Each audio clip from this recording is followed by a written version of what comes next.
The night comes alive with গ্রামীণ phone. শুনছেন সবসময় রেডিও 48.0 FM। আমি রাসেল আছি সাথে, আমার সাথে রয়েছে মাসুম এবং আজকের অতিথিরা এবং আপনাদের সবাইকে স্বাগত জানাচ্ছি ভূত এফএমে এবং আশা করছি আপনারা সবাই যে যেখানে আছেন অনেক ভালো আছেন। এবং আমি দেখতে পাচ্ছি যে অনেকের মধ্যেই এখন ব্যস্ততা ঘরে ফেরা নিয়ে। সামনে ঈদ, কোরবানির ঈদ এবং অলরেডি বিভিন্ন জায়গায় হাট শুরু হয়ে গেছে এবং সে কারণেই মানুষের ব্যস্ততা অনেক বেড়ে গেছে। তো আপনি কি করছেন, কেমন আছেন সে বিষয়ে তো জানবই এবং সেই সাথে আজকে চমৎকার সব ঘটনা রয়েছে, যে ঘটনাগুলো আমরা শেয়ার করতে চাই। তার আগে জানিয়ে দিই যে কিভাবে আমাদেরকে কমিউনিকেট করবেন। যদি আমাদেরকে কমিউনিকেট করতে চান, যদি মোবাইলে আমাদেরকে SMS করতে চান, তাহলে মোবাইলের মেসেজ অপশনে টাইপ করুন ফুর্তি, FORTI ফুর্তি, স্পেস দিয়ে লিখুন আপনার নাম, স্পেস দিয়ে আপনার মেসেজ পাঠিয়ে দিন 9840 নম্বরে। যদি আমাদের ইমেল করতে চান, আমাদের ইমেল অ্যাড্রেস হচ্ছে bhutfm@radiofurti.fm, which is BHWTFM@radiofort.fm। আপনার নাম, ঠিকানা এবং ফোন নাম্বার সহ আপনার জীবনে ঘটে যাওয়া সেরা ঘটনা লিখে পাঠিয়ে দিন আমাদের কাছে। ঘটনার শুরুতে অবশ্যই উল্লেখ করুন যে ঘটনাটা আপনি স্টুডিওতে এসে শেয়ার করবেন, নাকি আপনি চান আপনার ঘটনা আমরা পড়ে শোনাই।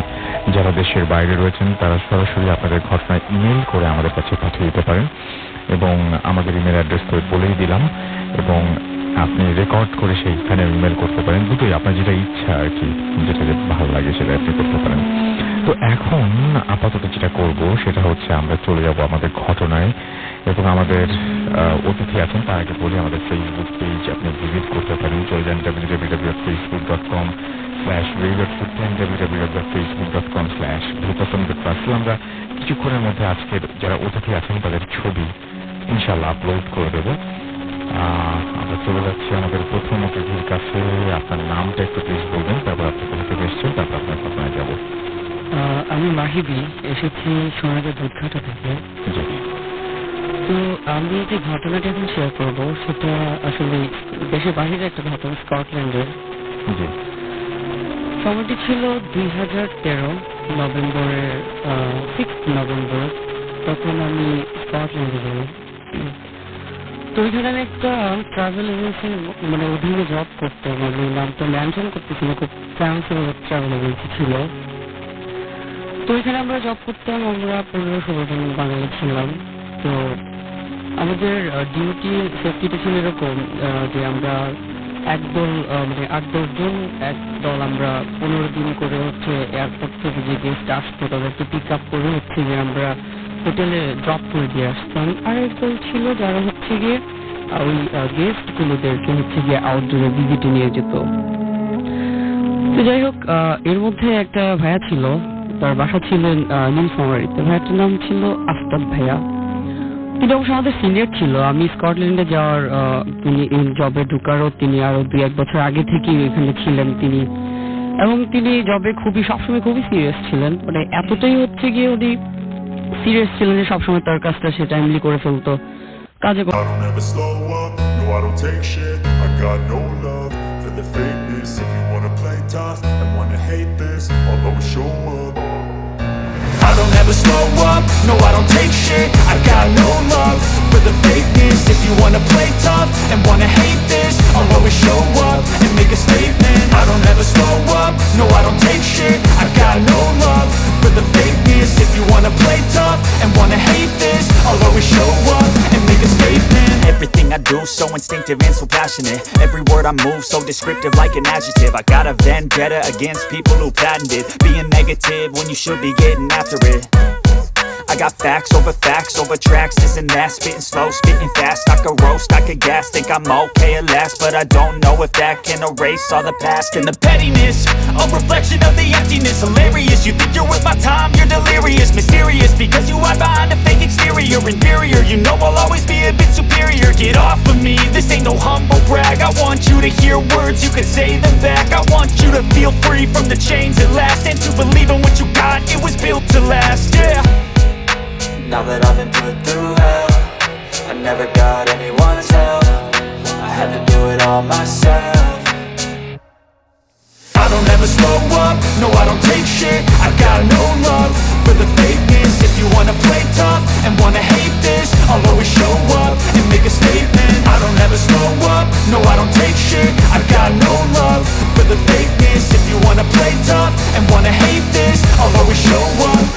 statement. Gonna learn the consequence of being incompetent. Mental health is confidence, dreams and some honestness. I'm not here to save the day, that's for you to take away. I could play a million mind games, but instead I say something not illogical, something that is topical. Rub it on and watch it go, make yourself unstoppable. Dreams are irresponsible, but they're always possible. If you just believe, you could be so remarkable. Thoughts in my head, a collage and they spread. I'll be great one day, going off of my meds. No, I'm not giving up, no, I'm not giving in. I will make it to the top, taking off in the wind. I gotta make it, I'm saving every day to taste it. I'm patient, but my mind, it can hardly take it. I'm chasing a dream that I've had for several ages. A vacant, modern kingdom for the taking. Now that I've been put through hell, I never got anyone's help. I had to do it all myself. I don't ever slow up, no I don't take shit. I got no love for the fakeness. If you wanna play tough and wanna hate this, I'll always show up and make a statement. I don't ever slow up, no I don't take shit. I got no love for the fakeness. If you wanna play tough and wanna hate this, I'll always show up and make a statement. I don't ever slow up, no I don't take shit. I got no love for the fakeness. If you wanna play tough and wanna hate this, I'll always show up.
পরে বাধ্য হয়ে আমরা অনেকেই চলে আসছিলাম।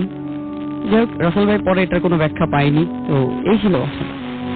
অনেক ধন্যবাদ আপনাকে। এবং আপনি বলছেন যে এটার কোনো ব্যাখ্যা পায়নি, আসলে আমার মনে হয় যে এটা ব্যাখ্যাতীত একটা ব্যাপার এবং এটা আসলে ব্যাখ্যা পাওয়াটা এত ইজি বলে আমার কাছে মনে হয় না।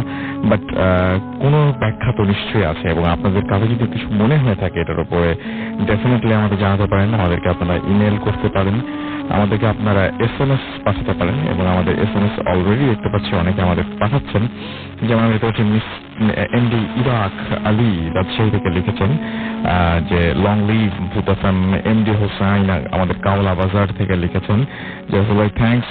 আমাদেরকে শামীম রন্টু খুলনা নেভি ক্যাম্প থেকে লিখেছেন ভাইয়া আপনি কি জানেন ভূত এফএম শুনে শুনে সবাই ডায়ালগ বের করেছে এবং ভৌতিক সব প্রবলেম। আচ্ছা কি প্রবলেম? ভৌতিক প্রবলেম আমি বুঝে নিয়ে শুনে আপনি কি বুঝতে চেয়েছেন আর একটু ডিটেইলে লিখতে পারলে বোধহয় বুঝতে পারতাম। রায়ান ইসলাম আমাকে লিখেছেন পুলিশ লাইন থেকে। কোথাকার পুলিশ লাইন ভাই? এবং তিনি লিখেছেন রাসেল ভাই আজ আমার ভাই 7টার এক সাথে ভূত এফএম শুনছে। হিমেল পান্ডে আমাদের গুলশান 2 থেকে লিখেছেন এবং আমাদেরকে বলছেন ফিলিং টায়ার্ড, সো হোয়াট তিনি মিস করবেন না। So he is listening to Bhoot FM right now and thank you very much for being with us. আশা করছি যে রেগুলার আপনি এভাবেই থাকবেন আমাদের সাথে টিল দ্য এন্ড। আজকের একদম 2টা পর্যন্ত আপনাকে চাই ফরদিন, এবং আপনি সুস্থ থাকুন, কারণ আপনি বলছেন যে আপনি মোটামুটি টায়ার্ড অলরেডি, যে কোনো মুহূর্তে ঘুমিয়ে যেতে পারেন, কিন্তু আমরা যাচ্ছি না, কেউ ঘুমিয়ে যান এখনই। ফরদিন আমাদেরকে SMS করেছেন ফুলতলা থেকে। এছাড়া আমাদেরকে ফারিহা SMS করেছেন, আমাদেরকে SMS করেছেন অনেক খুলনা স্টার হল থেকে। এছাড়া আমাদেরকে নাইমুল ইসলাম SMS করেছেন আমাদেরকে জামিল। এছাড়াও শামীম আমাদেরকে SMS করেছেন নূরের চালা থেকে। এছাড়াও আমাদেরকে জিলান হাসনাত নাটোর থেকে SMS করেছেন। তুহিন রামগঞ্জ খুলনা থেকে আনোয়ার এবং তার ওয়াইফ আফরিন SMS করেছেন এবং আমাদেরকে SMS করেছে, এবং তিনি বলেছেন যে তারা ভূত ভয় পান, বাট দে লাভ ভূত এফএম। Thank you. আমাদেরকে ফিরোজ ফ্রম নাটোর SMS করেছেন। আমি অনেকের কাছে যখন শুনি তখন আমার খুব দুঃখ লাগে। অনেকে আমাকে যখন বলেন যে না না ভূত এফএম ঠিক আছে, ভূত এফএম মনে হয় ভালোই, আসলে শুনি না, কারণ আমি যে কয়দিন শুনতে চেয়েছি কিছুক্ষণ শোনার পরে বন্ধ করে দিয়েছি, ভয় লেগেছে। তো এই ব্যাপারটাতে খুশি হওয়া উচিত নাকি এই ব্যাপারটাতে মানে কি অখুশি হওয়া উচিত, এইটা নিয়ে আমি বেশ দ্বন্দ্বের মধ্যে পড়ে যাই। যে বলছেন যে ভয় শুনতে পারি না, খুশি হব নাকি আসলে আমার দুঃখ পাওয়া উচিত। রিফাত রংপুর থেকে লিখেছেন, সুমাইয়া আমাদের খুলনা থেকে লিখেছেন এবং আমাদেরকে SMS করেছেন রনি। এছাড়াও তমাল যশোর থেকে SMS করেছেন। তানজিল আমাদের SMS করেছেন সিলেট থেকে। আমাদেরকে রুমেল SMS করেছেন রূপা খুলনা থেকে। অলিন্দ আমাদের SMS করেছেন ময়মনসিংহ থেকে। হামজা আমাদের SMS করেছেন যাত্রাবাড়ি থেকে। আমরা চলে যাব আমাদের দ্বিতীয় অতিথির কাছে, এবং আমাদের দ্বিতীয় অতিথি আপনারা জানেন, আমরা বললাম যে আজকে ছবি আপ করিনি এখনো পর্যন্ত, একটু পরে করব। সো আমাদের দ্বিতীয় অতিথি হচ্ছেন আহমেদ বাবু। তো বাবু ভাই আমাদের, এবং আমি তার কাছে শুনবো প্রথমে একটা বড় ঘটনা দিয়ে আমরা শুরু করি, কি বলেন রাসূল ভাই? Thank you. এই ঘটনাটা হচ্ছে আপনার আমাকে বলেছে নাইম হোসেন টনির বন্ধু রঞ্জু আর কি, ওর লাইফের ঘটনা আর কি, নিজের। জি, তো ওই ঘটনাটা শুরু করি রাসূল ভাই। জি প্লিজ। রঞ্জুরা অ্যাকচুয়ালি তারা হচ্ছে আপনার পশ্চিমবঙ্গের, মানে ওদের ফ্যামিলি ট্রি যেটা এসছে ওখান থেকে, এবং ওরা সেটেলড বাংলাদেশে। আচ্ছা। তো ও ওর লাইফ টাইমে কখনো ওখানে তখনও যায়নি আর কি, যখন পর্যন্ত এই ঘটনাটা শেয়ার করে সে। তো তখন সে যখন আপনার ইন্টারমিডিয়েট যখন যে পাস করে তখন তার যাওয়ার সুযোগ হয়। তো সে খুব কিউরিয়াস থাকতো, তার ফ্যামিলিকে জিজ্ঞেস করতো যে মানে কেন আমি যেতে পারি না, তোমাদের মধ্যে তো অনেকেই যায়, হ্যাঁ তোমরা যাও ওখানে বেড়াও ঘুরে আসো, আমাকে তোমরা নাও না, এটা খুব একটা অ্যাবনর্মাল জিনিস, আমার বোনও গিয়েছে। তো ওরা বলে যে ফ্যামিলি থেকে ওকে সবসময় বলা হতো যে না কোনো কারণ নাই, তোমার এখন যাওয়ার দরকার নাই, তুমি পড়াশোনা করো, time for you to study, এখন যাও। তো ওর কাছে জিনিস একটু রহস্যময় লাগতো, বাট ওকে যেতে দেওয়া হয় কাইন্ড অফ লাইক ও জোর করেই যায়, ওর যখন ইন্টারমিডিয়েট পরীক্ষা হয়ে যায়। আচ্ছা। তো ওখানে যাওয়ার পর ওকে দেখে যে ওকে যার কাছে দিয়ে দিয়েছিল সেটা ছিল ওর আপনার একজন জেঠি বলে আর কি, মানে ওর মানে চাচা, বড় চাচার ওয়াইফ তাকে, এবং তাকে ব্যাপক ইনস্ট্রাকশন দেয় রঞ্জুর মা। এটা সে তখন জিনিসটা অ্যাবাউট লাইক কি দেয় ওর তখন সে খেয়াল করতে পারেনি। আচ্ছা আচ্ছা। কোথাও মানে যেতে দেওয়া হবে না বা সামথিং লাইক দ্যাট, যাকে আপনার বাইন্ড করে রাখা হয়। তো ওর কাছে তখন জিনিসটাই লাগে যে হয়তো আমি যাচ্ছি দেশের বাইরে ফার্স্ট, এবং আমার হয়তো ওখানে কিরকম কি আমি তো জানি না, হয়তো আমাকে এই কারণেই রাখা হচ্ছে বা এই ধরনের কোনো কথা বলে দেওয়া হচ্ছে ফ্যামিলির কাছে। তো এটাতে বেশ কনফিউজ থাকে, বাট সে মনে করে যা আমি ওখানে গেলে আমাকে কে পায়, আমি ঘুরবো ফিরবো আনন্দ করবো। তো যেটা হয় যখন ও যায়, যাওয়ার পরে ওদের যে অ্যাকচুয়াল যে বাড়িটা আর কি সেখানে যখন নিয়ে যায়, সেটা হচ্ছে ওর দাদার মানে দাদাদের আর কি পূর্বপুরুষদের যে ভিটা আর কি, বিশাল। তো বলে দেখে যে শোনে যে ওইটা একসময় ওর দাদার পূর্বপুরুষরা জমিদার ছিল এবং তাদের বিশাল পুরানো বাড়ি টাড়ি পড়ে রয়েছে অনেক হেরিটেজ সহ ভেতরে। আচ্ছা। তো ওর কাছে খুব ভালো লাগে। তো ওকে ওখানে বলেই দেয় যে তুমি এখানে আসছো বাবা, তোমার কিছু জিনিস আছে যেটা তুমি নিজের মেইনটেইন করতে হবে, যে তুমি একা একা ঘুরবে না, তোমার যদি ঘুরতে ইচ্ছা হয় তুমি কাউকে সাথে নিয়ে ঘুরবে এবং তোমাকে সে দেখাবে কোথায় নিয়ে যাবে এসে, আর তুমি তো এই বাড়িরই লোক, হ্যাঁ এসেই। তো তখন সে বলে যে আমি ঘুরবো না কেন, আমার তো স্বাধীনতা আছে, আমি যখন ঢাকায় ছিলাম আমি এই জায়গায় যেতাম, ওই জায়গায় আমাকে কেউ বাইন্ড করতো না, নিজের মতো থাকতাম। বলে না, এটা তো ঢাকা না, এটা তুমি আরেকটা জায়গায় এসছো এবং এখন তুমি কখনো এর আগে আসো নাই, এবং এটা পুরনো বাড়ি, এখানে অনেক কিছু আছে। তো বলে অনেক কিছু বলতে কিরকম? তো বলে যে এখানে আছে, কুয়াও আছে, লুকানো কুয়া, সুড়ঙ্গ, আচ্ছা। হ্যাঁ, যেখানে তুমি পড়ে গেলে হারাই যেতে পারো। তো বলে যে এরকম জিনিস কি আছে আনঅ্যাটেন্ডেড থাকে? বলে হ্যাঁ আছে, হয়তো এখন সময়ের জন্য ওই জায়গাগুলো হয়তো ভরাট হয়ে গেছে কোনোভাবে, বা ওটার মানে এন্ট্রান্সের মধ্যে স্ল্যাব দেওয়া ছিল সেগুলো পুরান হয়ে গেছে, প্লাস জমিদার বাড়ি পুরান, এখানে সাপ খোপ আছে, এইসব অনেক কিছু বললো। কিন্তু ওর কাছে যুক্তিটা আসলে সঠিক মনে হয় না, যে আমি একটা গ্রোন ছেলে, আমাকে এইভাবে করে রেস্ট্রিকশন কেন দেবে। এনিওয়েজ, তো এটা শুনে সে মোটামুটি থাকে। তো ফার্স্ট দিন সে হালকা পাতলা ঘোরাফেরা করে, মানে সে যায় না, মোটামুটি যায় না, মেনেই চলে, এরকমই চলে, হুম। এবং সে অনেকের সাথে গল্প করে। তো ও একটা জিনিস দেখে যে ওকে খুব সমীহ করে সবাই, সমীহ করে চলে, এবং ওকে যে একটা ছেলেকে অ্যাসাইন করা হয়েছিল ওকে ঘোরানোর জন্য, তো ও তাকে জিজ্ঞেস করে যে আচ্ছা আমাকে দেখে মানুষ ভয় পায় কেন? আমি তো আসলে ভয় পাওয়ার মতো কিছু করতেছি না, প্লাস আমি তো এখানে এসে আমার আচরণটাও একটু ডিফারেন্ট, আমি তো ওরকম করছি না। তো ওকে কিছু বলে না। তো পরে এক সময় সে যখন ফ্রি হয়ে যায় তখন বলে কি, দেখেন আপনার ফ্যামিলি মেম্বার আছে সবাই একটু রাগী টাইপের, যাদেরকে আমরা চিনি তারা খুব রাগী এবং খুব অন্য টাইপের ছিল, মানে সহজেই করেন। তো কোন সময় কিসে মাইন্ড করেন, রাগ করেন, সেটা তো আমরা জানি না এসে। তো তখন বোঝে, ও জানতো যে তার বাবার কথা, তার বাবা ইজ ভেরি সফট হার্টেড মানুষ। তো চিন্তা করেন আমার বাপ তো এরকম না, এই ধরনের কথাবার্তা কেন বা কি। তখন তার ইন্টারেস্ট একটু বাড়ে ব্যাপারটা নিয়ে। তো ও এটা আরেকটু ইনকোয়ারি করার চেষ্টা করে, একটু আশেপাশে মানুষের কাছে যায়, যাদের সাথে পরিচয় হয়, জিজ্ঞেস করে কে ছিল আমার, কে কি। তখন তার ব্লাড ট্রি সম্বন্ধে বলে যে আপনাদের ব্লাড লাইন এরকম।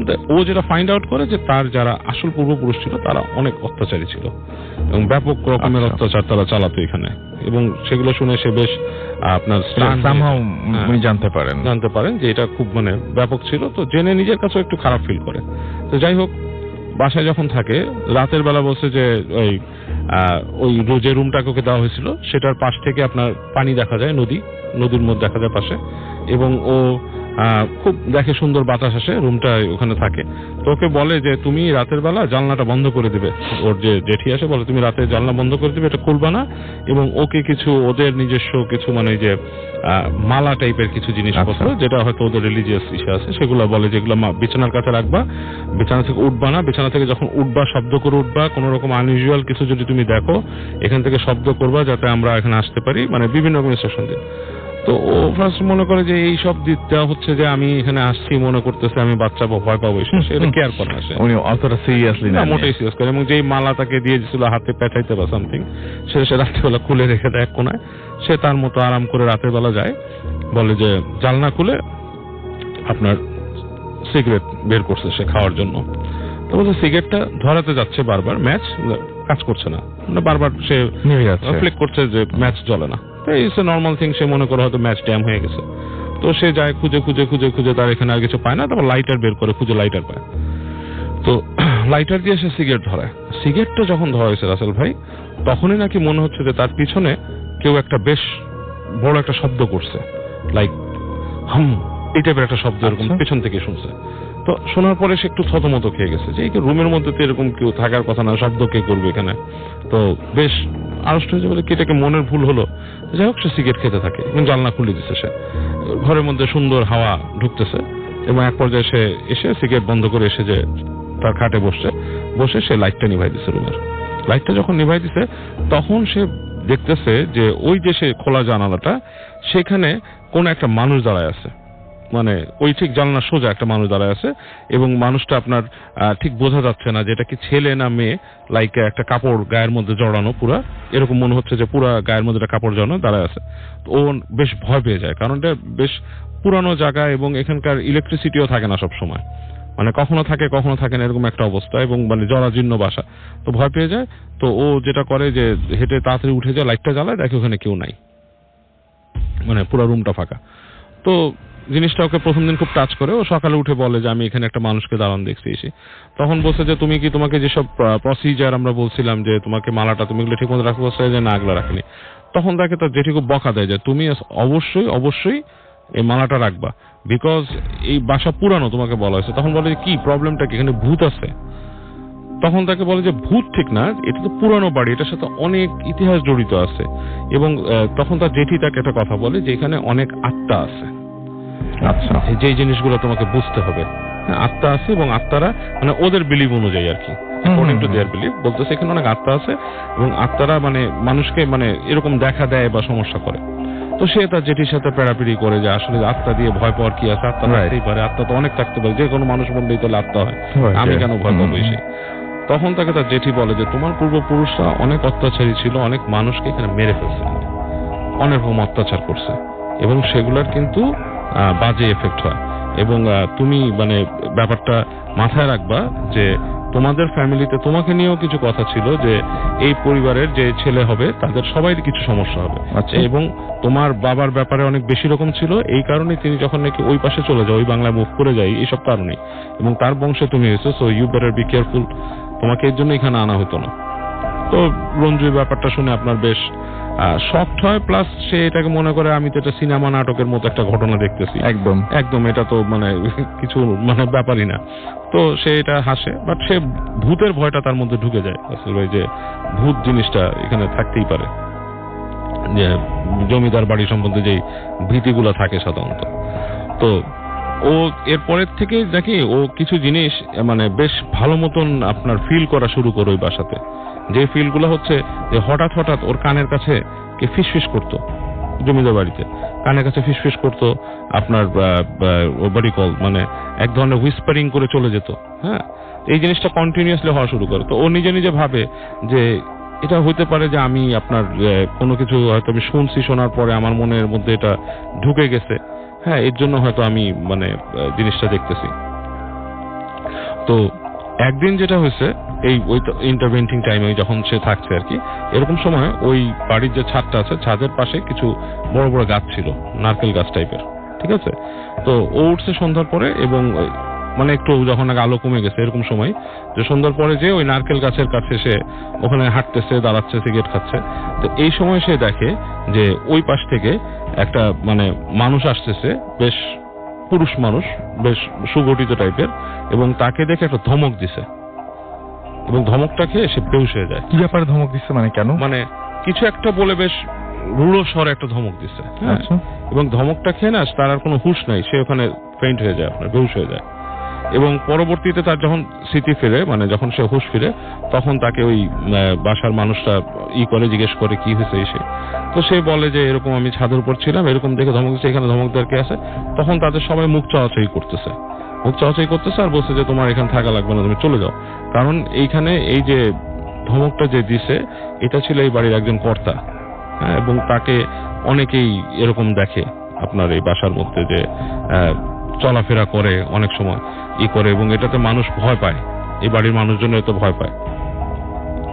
এরপর থেকে সে খুব অ্যাবনর্মাল কিছু বিহেভিয়ার তার মধ্যে চলে আসে রাসেল ভাই, যে ওই রঞ্জু এই হঠাৎ ভয় পেতে থাকে, হ্যাঁ, মানে এই ধরনের ভয় তার মধ্যে কাজ করে, এবং সে কিছুটা মাঝে মাঝে স্প্লিট পার্সোনালিটিতে চলে যায়, যেটাকে ওরা মনে করে যে এটা আপনার পার্সোনালিটি কলাপস করে, তার ডিফারেন্ট টাইপের পার্সোনালিটি তার মধ্যে চলে আসে, এবং সে কথাবার্তা বলে অনেক সময় ওই মানে ডিফারেন্ট টাইপের টোনে, এবং সে ঢাকায় চলে আসছে। এখন পর্যন্ত নাকি তার মধ্যে এই ধরনের চেঞ্জিং কিছু আছে, এখন পর্যন্ত তার মধ্যে আছে, যে সে বিভিন্ন সময় এরকম মানে তার মধ্যে চেঞ্জিং চলে আসে। তো এটা নিয়ে ওকে দেখানোর চেষ্টা করছে ওদের বিলিভ অনুযায়ী কিছু মানুষকে, যারা এটা করতে পারে। তো তাদের মধ্যে থেকে বলা হচ্ছে যে তার পূর্বপুরুষের কোনো একটা মানে আত্মা ক্যারি করে সে নিয়ে আসছে ভেতরে, আর কিছু পূর্বপুরুষের আত্মা সে ক্যারি করে নিয়ে আসছে, এবং তাকে তার উপরে সেটা মাঝে মাঝে ভর করে, ঠিক আছে। এবং ইসে বলছে কিছু আপনার মৌলানা টাইপের যারা মানে মুসলিম বিশ্বাসে, তারা বলছে যে তার উপর কোনো জিন ভর করছে। সো এটাই হচ্ছে ঘটনা রাসেল ভাই রঞ্জুর, এবং বাট মানে এখনো সে কিন্তু এইরকম পজিশনেই আছে আর কি, এখন পর্যন্ত সে আছে, সে হঠাৎ মানে তার মধ্যে এরকম চেঞ্জ এসে পড়ে। আচ্ছা, এইটা তার মানে এটা থেকে তার মুক্তি পাওয়ার কোনো উপায় সে মানে এখন হয়তো সে ওইভাবে সিক করে নাই, অনেকে তো অনেকভাবে সিক করে, অনেকে যেমন আমি অনেক মানুষকে দেখেছি পজেসড যারা, তারা কিন্তু অনেকেই দেখা গেছে যে প্রপার একটা চ্যানেলে যে কারো মাধ্যমে সেটাকে গেট রিড অফ করছে। আবার আমি আমার অনেক বন্ধুকে চিনি যা পজেস ছিল, এখনো হাতের মধ্যে তাবিজ পড়ে থাকে স্টিল, মানে হয়তো he was possessed when he was young, teenage সময়, এখনো সে হাতে তাবিজ পরে থাকে। এই 10-15 বছর ধরে তার হাতে তাবিজ আছে। মানে আমার এক বন্ধু বলতো যে তার তাবিজটা একটু ক্ষয় হয়ে গেলেই সে বিভিন্ন রকম জিনিস দেখতে পায়। তাবিজের যে মোমটা ক্ষয় হয়ে যখন ভেতরের ইটা বের হয়ে আসে তখনই সে বিভিন্ন জিনিস দেখতে পায়। তো এটা তো বিভিন্ন মানুষের বিভিন্ন রকমের আছে। এবং আপনি যেটা বলছেন যে আপনার কাছে কি মনে হয় যে এই যে মানে এত কিছু ঘটলো এটার পেছনে আসলে কি কারণ থাকতে পারে? আমার লজিকে যেটা মনে হয়, আপনার লজিকটা হচ্ছে রাসেল ভাই যে ওই বাড়িটা তো অবশ্যই পুরানো এবং অ্যাকচুয়ালি জমিদার বাড়ি সম্বন্ধে আমি যেটা মনে করি, বিভিন্ন জমিদার বাড়ি যেগুলো বেশ স্মৃতি প্রজড়িত, এবং এই কথাটা তো সত্যি সবাই মানে যে অনেক বেশিরভাগ জমিদাররাই ছিল বিলাসপ্রিয় খুব, এবং তাদের অত্যাচারটাও মানে কি এটা মানে একদম মানে একটা সিস্টেমই ছিল তাদের, যে আমাদের বাড়ির সামনে জুতা পরে হাঁটতে পারবে না, এটা করতে পারবে না, যাকে খুশি বাসায় এনে ধরেন যে কোনো পারফর্ম মানে যে কোনো কিছুই তারা করাতো, ঠিক আছে। তাদের আলাদা বাইজিখানা ছিল যেখানে নাচ হতো, জলসাঘর ছিল, হ্যাঁ। তারপর দেখা যাচ্ছে যে কেউ কাজ না করলে তাকে পিটাতো, থিংস লাইক দ্যাট। এবং তাদের টর্চারে এরকম অনেক হিস্ট্রি আছে, মারা গেছে। এটা গেলেই বাংলাদেশের কেন বাংলাদেশ, ভারত, পাকিস্তান যেসব জায়গায় যান এরকম হিস্ট্রি পাওয়াই যায় যে অত্যাচারী মানুষকে মেরে ফেলছে। তো এবং তখন তো আসলে আইনটা ওইভাবে প্রয়োগ করতে পারতো না, কারণ viceroy was the leading person in that place. তো জমিদাররাই লিড করতো একদম। তো যেহেতু মানুষ মারা যায়, এবং মানে এখন অ্যাকর্ডিং টু মাই বিলিভ, আমি যেটা বিশ্বাস করি রাসেল ভাই, এবং এটা অ্যাকর্ডিং টু মানে আমাদের ইসলামিক বিলিভে যেটা বলা হয়, প্রত্যেক মানুষের সাথে একটা জিন থাকে, তার দেওয়া যায়, এটা নিয়ে আমরা আগে আলোচনা কারিন থাকে। এবং যেই মানুষটা মারা যায় অনেক সময় সে কারিনকে রিঅ্যাসাইন করা হয় না কারো প্রতি, তো সেই কারিনটা সেখানে থেকে যায়। আমার কাছেও এরকম একটা জিনিস আমি আপনি বলেন। তো কারিন থেকে যায়। তো যেটা হয় ওই কারিন মানুষকে শুধুই মানে বিভিন্ন সময় এক এক রকমের জিনিস দেখায় এবং ডিসেপশনের দিকে নিয়ে যায়, ধোঁকা দিতে থাকে মানুষকে বিভিন্ন জিনিসে, এবং অনেক সময় সেই কারিন কিন্তু অন্যকে পজেসও করে ফেলে, এবং সেই পজিশন থেকে কিন্তু মানুষটা ওই ধরনের জিনিস দেখা শুরু করে। যেমন এক অ্যাস্ট্রোলজারের কথা আপনাকে বলেছিলাম যে ছোটকালে, যে উনি বলেছিল যে উনি বিশিষ্ট কোনো ব্যক্তির আত্মাকে নিয়ে আসবেন কাজের মানুষের উপরে, এবং ওই কাজের মেয়ে কিন্তু ইংলিশে কথা বলেছিল রাসেল ভাই, সে কথা বলার কথা না। সো এটা কিন্তু সম্ভব। আমি এটাকে কিভাবে আপনি ব্যাখ্যা দেবেন? এটাও কোন একটা না, আমি তাই বলছি, মানে এইটা যদি কেউ বলেন যে এটা অসম্ভব, এটা কি তাহলে ব্যাখ্যা দেওয়ার উপায় কি? মানে এই জিনিসটা যদি ঘটে, জিনিস অবশ্যই ব্যাখ্যাতে জিনিস। কারণ অনেকে বলে, অনেকে যারা আপনার অনেক সাইকিয়াট্রিস্ট আছে, আর প্যারানর্মাল সাইকিয়াট্রিস্ট, প্যারানর্মাল এক্সপার্ট, কিছু কিছু মানুষের ব্রেন নিয়ে খুব খেলতে পারেন। তারা অনেকে বলেন যে মানুষের ব্রেন কন্ট্রোল করতে পারে অনেক সময়। একদম, আমার কাছে এটা মনে হয় যে সেটা হচ্ছে হিপনোটিক সাজেশনের মাধ্যমে করতে পারে। এবং অনেকে বলে যে এই যে ইংরেজিতে কথা বলানো বা একটা ডায়ালেক্ট সে জানে না সেটা তাকে দিয়ে বলানো, এটা এক ব্যক্তি আরেকজনকে হিপনোটিক সাজেশনের মাধ্যমে দিয়ে ফেলে, এবং সে তখন এটা বলে। বাট অ্যাকচুয়ালি জিনিসটা বিভিন্ন ব্যাখ্যায় আছে। এখন আমার কাছে বেশি বিশ্বাসযোগ্য মনে হয় কারিনের ব্যাপারটা, কারণ ভূত ভবিষ্যৎ যখন বলতে থাকে সেটা একমাত্র কারিনের পক্ষে সম্ভব। কারণ সে তার আয়ু, তার ইউথ শুরু হয়েছে 900 বছরে, সে ইয়াং হয়েছে। 900 years that thing has spent, entity has spent to grown to that age, like teenage হওয়ার জন্য তার মাধ্যমে। তো সে অনেক কিছুই জানে, অনেক কিছু শোনে, things like that. তো জমিদার বাড়িগুলো এই কারণেই বেশ ইন্টারেস্টিং, বাট সাবধান থাকা উচিত, অবভিয়াসলি পজেসড হয়ে যায়। মানে এবং আমার কাছে যেটা মনে হয় যে আমরা একটা ব্রেক নিয়ে আসি, ব্রেক নিয়ে আমরা এই বিষয়ে আরো কথা বলবো, আরো ঘটনা শুনবো, এবং আপনাদের কেমন লাগছে সেটা আমাদের SMS করে জানান। আপনারা জানান আমাদের ফেসবুকে, এবং আশা করছি যে আপনাদের SMS এবং দারুণ কিছু ঘটনা নিয়ে আবারও ফিরে আসবো কিছুক্ষণের মধ্যেই। স্টে টিউনড রেডিও ফুর্তি, এন্ড ডোন্ট স্টপ দ্য ফুর্তি।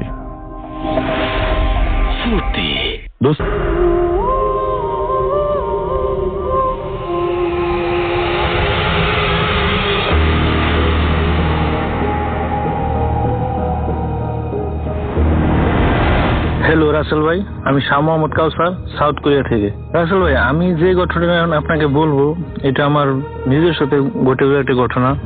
তো আমি যখন 2013-এ কোরিয়াতে আসি, আসার পরে কোনো একটা কারণে আমার প্রথম যে কোম্পানি আমাদের দেশ থেকে নিয়ে আসে, ওখানে একটা সমস্যার কারণে আমি কোম্পানিটা চেঞ্জ করার পরে আমার সাথে বরিশালে এক বড় ভাই ছিল। তো বললো যে স্যার কেমনে কি করা যায়, চলো আমরা দুই ভাই মিলে ভালো একটা কোম্পানিতে ঢুকে যাই। আচ্ছা বললাম।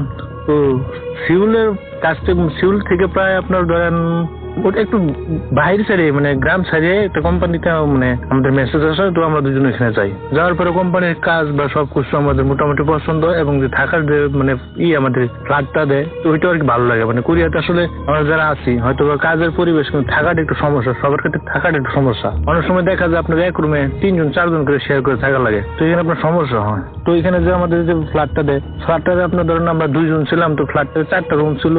মানে অকল্পনীয়, এত সুন্দর একটা ফ্ল্যাট মানে প্রথমে তো থ হয়ে যায়।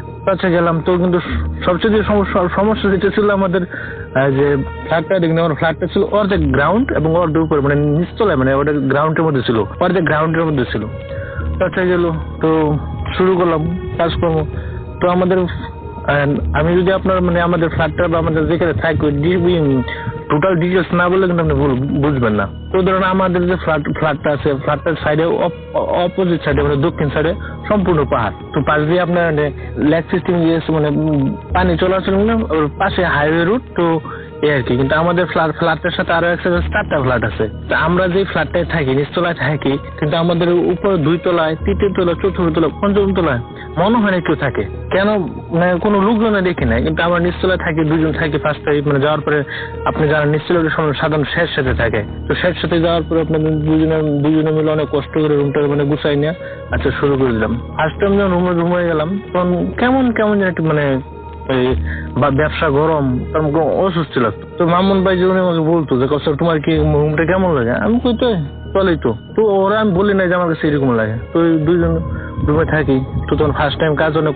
কঠিন ছিল। তো কাজ করার পর সব খুব ক্লান্ত হয়ে যেত, ঘুমাইতাম। কোনো কারণে আমি কিন্তু নাক ডাকি না, কিন্তু মানে আমি এত নাক ডাকতাম। মামুন বলতে কষ্ট কি ব্যাপার, তুমি তো নাক ডাকো।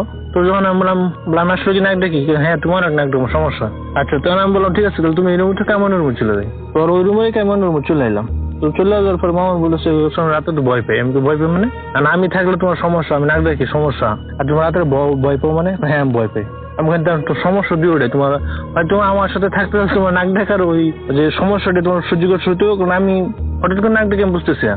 তো এই কিছুদিন চলার পরে মামুন বলে যে আমি কাজ করবো না, আমি চলে যাবো মানে। তো কি করলো, কোনো কারণে চলে গেলো। চলে যাওয়ার পরে আমি কিন্তু একা হয়ে গেলাম। যে জায়গায় ছিল ওইখানে কিন্তু কোনো বাঙালি বা কারোর সাথে দেখার কোনো স্কোপই নেই, টোটালি ওভারঅল একা। এবং আশেপাশে তো কোনো অন্যান্য দেশের লোক ছিল কেউ না।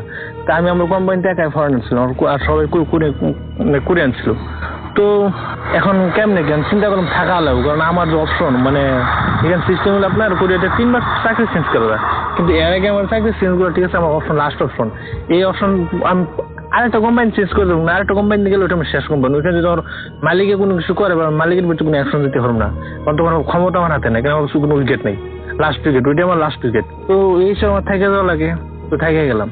এখানে আরেকটা ঘটনা রাস্তা মিস করছি, যখন আমরা 2 জন একসাথে ছিলাম তখন ওই আমাদের এখানে গ্যাসটা ছিল। গ্যাসটা আসার পরে কিন্তু মামুন ভাই বিয়ে করে না, আমি বিয়ে করি না। তো আমার তো আমি ফোনে কথা হয় না, কিন্তু যে আসছিল ও বিয়ে করে না, ঠিক আছে, বিয়ে করার মতো গার্লফ্রেন্ড ছিল। তো ওর সাথে ফোনে কথা বলতো, তো বললো তো তোমাদের 2 রুমে থাকো, তো আমি কথা বলবো, সমস্যা তোমাদের, পাশের রুমে শুই। তো যে পাশের রুমে শুইছে, আচ্ছা ভালো করে। রাত যখন প্রায় 2টা বা 2:30 এরকম হয়, হঠাৎ করে দেখি আমার রুমের আচমকা দরজা ধাক্কা মারে কে যেন মনে ঢুকলো। তাই উঠে চুইছে কে আমি মানে তোর কাছে সমস্যা, কি সমস্যা? আমি 12টার পর থেকে দেখতেছি ওখানে মানে ঘুমানোর চেষ্টা বা ফোনে কথা বলতেছি, কিন্তু পারতেছি না। আমি লাস্টে সহ্য না করতে চলে আসছি, মানে কি হয়েছে। যখন আমি ফোনে কথা বলতেছি দেখি কে যেন পায়ের কাছে। আমি কেমন দেখছো? আমি মনে করি আমার পায়ের কাছে, যখন আমার পায়ের কাছে যাই তখন যেমন কি আমার ডান পায়ে সরে যাইতেছে, এরকম মানে চতুর্দিকে রাউন্ড করতেছে। এক পর্যায়ে আমি আর সহ্য করছি না, পরে আমি এখানে চলে আসি। আমি পরে হাসি ওরাই দিচ্ছে, আবার কি বলবে আসছি তুমি আমার পাশে শো। তো আমার পাশে তখন শুয়ে রয়েছে। আচ্ছা, এই কাহিনীগুলো তো সবাই চলে যাওয়ার পরে তো হঠাৎ মাঝে মাঝে আমার রাত্রে যখন থাকতাম, তো রাত্রে আমি একটা স্বপ্ন দেখতাম, প্রায় স্বপ্ন দেখতাম, মাঝে মাঝে দেখতাম কোরিয়ান একটা বাচ্চা, পিছিয়ে বাচ্চা এবং কোরিয়ান একটা মহিলা। তখন বলতো যে এগুলো আমার চেয়ার, এগুলো আমার টেবিল, এগুলো তুই ইউজ করিস কেন? তো তুই এগুলো ইউজ করতে পারবি না, তো আর এইখানে থাকাস, এটা আমাদের বাসা, তুই এখানে কে? মানে ওদের বাসায় আমাকে বলা, কোরিয়ান বাসায় আমাকে মাঝে মাঝে স্বপ্নগুলো আমি দেখি। তো ওইগুলো আমি তখন তথাটি কেয়ার করুন না, হইতেই পারে। তখন প্রথম একা একা। আর একটা কথা বলে রাখি, আমি কিন্তু আসলে গ্রামের ছেলে, গ্রামে বড় হয়েছি, বা মানে এই বিষয়গুলো টোটালি একটু নিজের কাছেই আছে, তো আমল দিতাম না। তো তারপরে কিছু সমস্যা হলো, রাত্রে মাঝে মাঝে হঠাৎ করে শুয়ে রয়েছি, হঠাৎ করে দেখি আমার পায়ের কাছ থেকে মানে পার পাতা থেকে মানে হঠাৎ করে আস্তে আস্তে ধীরে ধীরে করে, ঠিক আছে, আমার পা অবশ্যই ঠিক আছে, কেবেন দেখে আমার উপরে মানে বুঝতেছে মানে আলতো আলতো করে আমার নিচে পায়ের পাতা থেকে উপরে গেছে। হঠাৎ করে এসে বুকের উপর বসা এরকম চাপ দিয়ে ধরে, তখন আমি নড়তেও পারি না, চড়তেও পারি না, কোনো কিচ্ছু না, মনে হয় যে শেষ, এই মুহূর্তে শেষ। এর মধ্যে মাঝে মাঝে যখন অনেক কিছু বলে দোয়া টোয়া যেগুলো পারি ওগুলো বললে, ঠিক আছে, মাঝে মাঝে যাকে উঠে পড়ি তখন কি হয় মানে তখন নিজে হয়ে যায়, আমার সাথে কি হচ্ছে বুঝতেছি না। তো আবার সেমে আবার পানি টেনে খাই, যখন আবার সইজন চোখটা যখন লেগে আসবো, মানে ঘুমটা হবে, সেমে কি কাহিনী।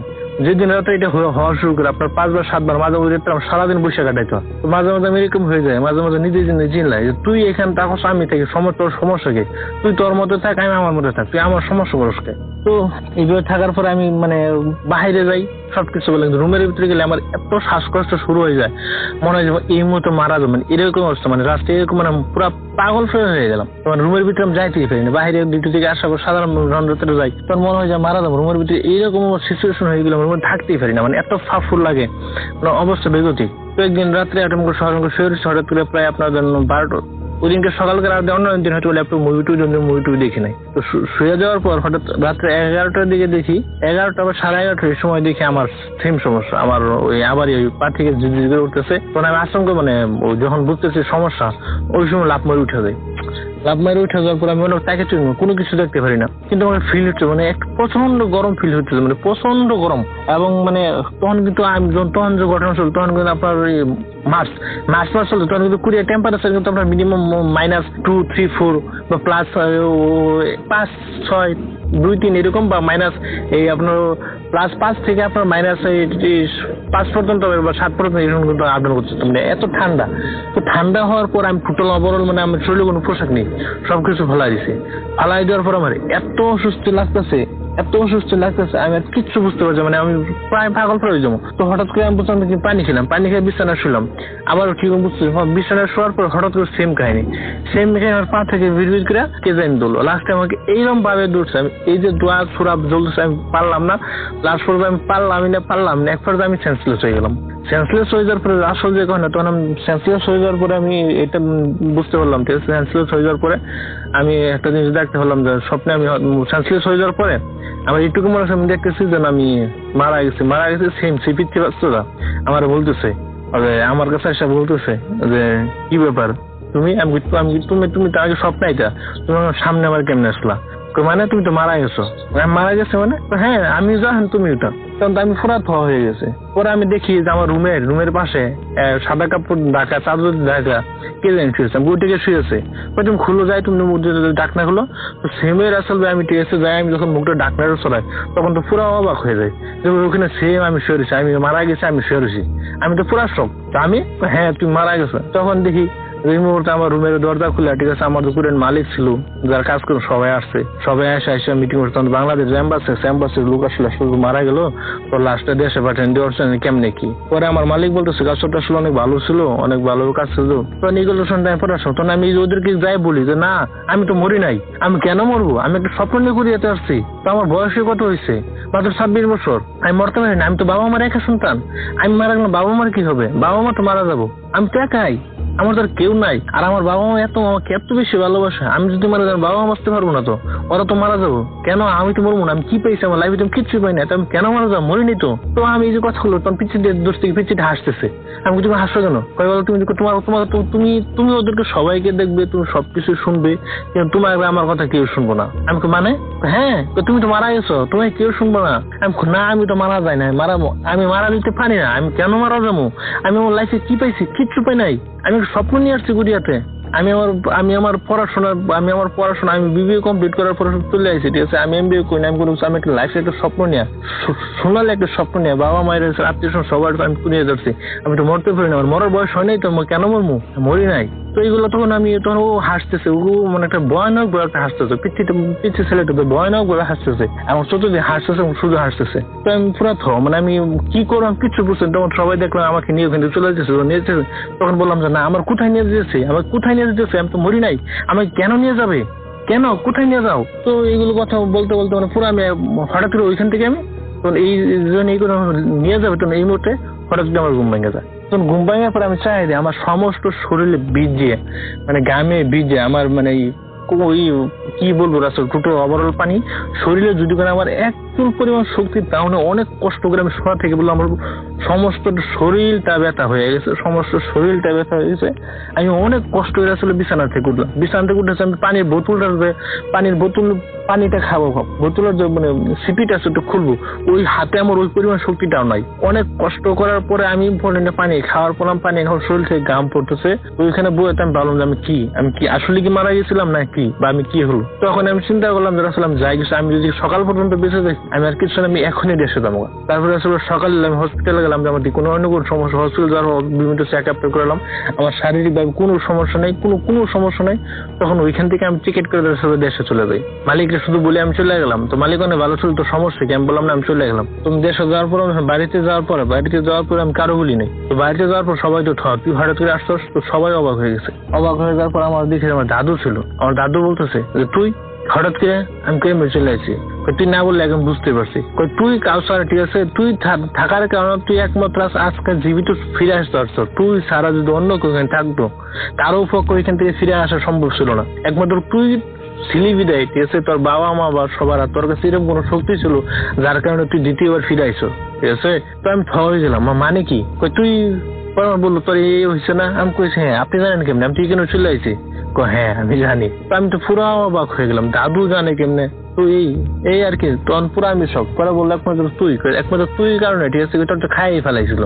এমনি বললো তুই তোর তো শেষই করে ফেলাইছো, একমাত্র তোর কোন আল্লাহর কোন রহমতে বা আপনার কোন দোয়ার কারণে তুই ফিরে আইছো। তো পরে আসলে আমি ছিলাম দেশে প্রায় 2 মাসের মতন ছিলাম। পরবর্তী আমি আবার কোরিয়াতে আসলাম, আসার পরে আবার ওই কম্বাইন দিয়ে তখন আবার রিজাইন দিয়ে চলে গেলাম। তো ওইখানে রিজাইন দেওয়ার আগে আমি আবার এক রাত ছিলাম, কিন্তু যখন ভ্রমণের ভিতরে গেছি তখন সেম কাহিনী। তখন রাত্রে আর ওইখানে থাকিনি আমি।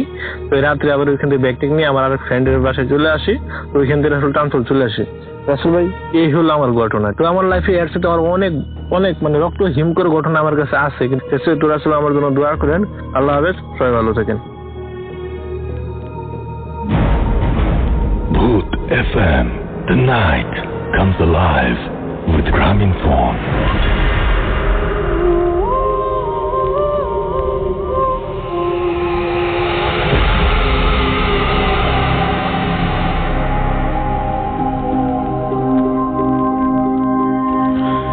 Yes, the night comes alive with Graminphone. শুনছেন সবসময় রেডিও 48.0 FM। আমি রাস্তার সাথে আমার সাথে রয়েছে মাসুম এবং আজকের অতিথিরা এবং আপনাদের সবাইকে আরো একবার স্বাগত জানাচ্ছি ব্রুট এফএমে। এবং আপনারা যারা ফেসবুকে লিখছেন, আমি অলরেডি আমাদের যে আজকের গেস্টদের যে ছবিটা, সেই ছবিটা আমি অলরেডি পোস্ট করে দিয়েছি, বাট সেটা এখনো আসছে কিনা আমি জানি না, দেখতে হবে। তো যাই হোক, আপনি যদি চান তাহলে আমাকে SMS করতে পারেন। আমাকে SMS করার নিয়ম হচ্ছে মোবাইলের মেসেজ অপশনে গিয়ে টাইপ করতে হবে ফুর্তি, FORTI ফুর্তি, স্পেস দিয়ে লিখতে হবে আপনার নাম, স্পেস দিয়ে আপনার মেসেজ পাঠিয়ে দিতে হবে 9840 নাম্বারে। আমাদের ইমেল করতে হলে আমাদের ইমেল অ্যাড্রেস হচ্ছে bhootfm@radiofurti.fm, which is BHOOTFM@radioforti.fm। আপনার নাম, ঠিকানা এবং ফোন নাম্বার সহ আপনার জীবনে ঘটে যাওয়া বা আপনার জানা সেরা ঘটনা লিখে পাঠিয়ে দিন আমাদের কাছে। ঘটনা শুরুতে অবশ্যই উল্লেখ করুন যে ঘটনাটা আপনি স্টুডিওতে এসে শেয়ার করতে চান, নাকি আপনি চান আপনার ঘটনা আমরা পড়ে শোনাই। আর যারা দেশের বাইরে আছেন তাদেরকে বলবো যে আপনারা সরাসরি অডিও ক্লিপ পাঠিয়ে দিতে পারেন আমাদের।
আচ্ছা, এসকে রাব্বি আমাদের SMS করেছেন যশোর থেকে। এছাড়া আমাদেরকে খুরশেদ আলম চট্টগ্রাম থেকে SMS করেছেন। ইফতি খায়রুল আতানভীর আমাদের SMS করেছেন। আরো অনেকেই আমাদের SMS করেছেন। SMS না, এগুলো সব আমি ফেসবুক থেকে পড়ছি, সরি। এছাড়া আমাদেরকে রাতুল হাসান লিখেছেন আমাদেরকে, এছাড়াও পারভেজ আমাদেরকে লিখেছেন BM জাহিদুল ইসলাম। এছাড়াও লোকাল মনের মানুষ, ওকে এই অদ্ভুত নামটা আপনি পাল্টে ফেলুন। আমাদেরকে MD মামুন গাজী লিখেছেন, আমাদেরকে লিখেছেন দেখতে পাচ্ছি আচ্ছা, আমাদেরকে আরো অনেকেই লিখেছেন এবং আমার কাছে মনে হয় যে যারা আমাদের সঙ্গে রয়েছেন স্টিভেন জয়, সিফাত হোসেন, সেজাদুল করিম সহ আরো অনেকে আমাদের সঙ্গে আছেন। তো আমরা ছোট্ট একটা ব্রেকে যাব, তবে তারা কিছু SMS পড়তে চাই। আমাদের SMS পাঠিয়েছে দেখতে পাচ্ছি জয় রাজশাহী থেকে, এবং আমাদেরকে SMS করেছেন দেখতে পাচ্ছি ইমতিয়াজ চুয়াডাঙ্গা থেকে। আমাদেরকে স্পন্দন SMS করেছেন বাজিতপুর কিশোরগঞ্জ থেকে। রাহাত খান আমাদের SMS করেছেন। আমাদেরকে ইলাহি ঠাকুরগাঁও থেকে SMS করেছেন। তাফহিম আমাদের SMS করেছেন। আমাদেরকে SMS করেছেন দেখতে পাচ্ছি সমীর। এছাড়া SMS করেছেন হাসান খান সিলেট থেকে। সাজিদ মিরপুর 13 থেকে SMS করেছেন আমাদেরকে কাইয়ুম বিশ্বাস। SMS করেছেন সৈয়ব। এবং যারা বলছেন যে ঘটনাটা আগে পড়া হয়েছে, যখন আমি ওই জায়গাটায় এসেছি যে বাড়িগুলো সব দরজা খোলা ছিল, মুখ করা ছিল, তখন আমিও বুঝতে পেরেছি, but it was too late. So ফেরার কোনো উপায় ছিল না। এনিওয়েজ, আমরা চলে যাব আমাদের ঘটনায়, তবে তার আগে একটা ছোট্ট বিরতি নিয়ে আসবো। সেই বিরতির পরে আবারও আমাদের আমরা ফিরে আসবো আমাদের মতো অতিথি নিয়ে। আমাদের সঙ্গে থাকুন। স্টে টিউনড টু রেডিও ফুর্তি এন্ড ডোন্ট স্টপ দ্য ফুর্তি।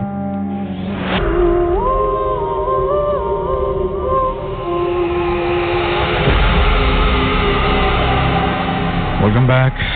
চলে যাচ্ছে আমাদের পরবর্তী ঘটনায়, এবং তার আগে জানিয়ে দিই আপনারা শুনছেন রেডিও ফুর্তি 8.0 FM। আমি রাসেল আছি আপনার সাথে, আমার সাথে রয়েছে মাসুম এবং আজকের অতিথিরা, এবং চলে যাচ্ছে আমাদের পরবর্তী অতিথির ঘটনায়। আপনার নামটা একটু প্লিজ বলবেন, তারপর আপনার ঘটনায় আমরা যাব। আসসালামু আলাইকুম লিসেনার্স, আমার নাম তানভীর, আমি সেন্ট্রাল রোডে থাকি। জি। ঘটনাটি আমার এক কলিগ, ওনার নাম তৌফিক, উনি শেয়ার করেছেন আমার সাথে। উনি এবং ওনার বড় ভাই শামসুদ্দোহা তাদের একটি বিভীষিকাময় রাত কাটানোর যে অভিজ্ঞতাটা হয়েছিল, সেই কাহিনীটি আমার সাথে শেয়ার করে। 1993 সাল ডিসেম্বর ঠিক মাঝামাঝি সময়, স্থান হচ্ছে নেত্রকোনায়। ওনার বাবা স্বাস্থ্য মন্ত্রণালয়ে চাকরি করতেন, তো সেই সুবাদে ওনার পোস্টিং ছিলেন নেত্রকোনা শহরে। তো ওনার বড় বোনের বেবি হবে, সেই কারণেই ওনার বড় বোন ওখানে যায় এবং ওনারা সবাই সমবেত হয় সেখানে। তো অ্যাকচুয়ালি ওনাদের মূল বাসা হচ্ছে ঢাকাতে, ওনার বাবা ওখানে থাকতেন, মাঝে মাঝে ওনার মা গিয়ে থাকতেন। তো যেহেতু নেত্রকোনার কাছাকাছি ময়মনসিংহ শহর এবং ওখানে মেডিকেল কলেজ আছে, তো ওনার বাবা ওনার মা এবং বোনকে নিয়ে আপনার ময়মনসিংহে চলে যায় বাচ্চা ডেলিভারি হওয়ার জন্য, এবং ওনাদেরকে বলে যায় যে তোমরা দুজনে থাকো, খবর দিলে তারপর তোমরা চলে এসো। তো একদিন পরে রাত্রিবেলায় ঠিক 8টা-9টার দিকে ফোন আসে। তো ওনাদের হচ্ছিল যে অফিসে এবং বাসার প্যারালাল ফোন ছিল, তখন হলো ট্রাঙ্ক কলের সিস্টেম, 93 সালে মোবাইলে যুগ ছিল না। তো ফোন আসে, খবর দেয় যে একটা বাচ্চা হয়েছে, ছেলে বেবি হয়েছে, এবং তোমরা সকালবেলায় ভোরবেলার দিকে চলে আসো, এবং তুমি এক কাজ করো, তোমরা ওই ড্রাইভার যে আছে ড্রাইভারকে খবর দিয়ে জানো, ড্রাইভার সকালবেলায় গাড়িটা নিয়ে তোমাদেরকে পিক করে নিয়ে যায়। তো এখন বিষয়টা হচ্ছে যে ড্রাইভারের বাসাটা হচ্ছিল যে মূল শহরে না, শহরের বাইরে একটি গ্রামে। তো তাদেরকে যেহেতু মোবাইলের যুগ না, তাদেরকে বাসায় গিয়ে খবরটা দিতে হবে।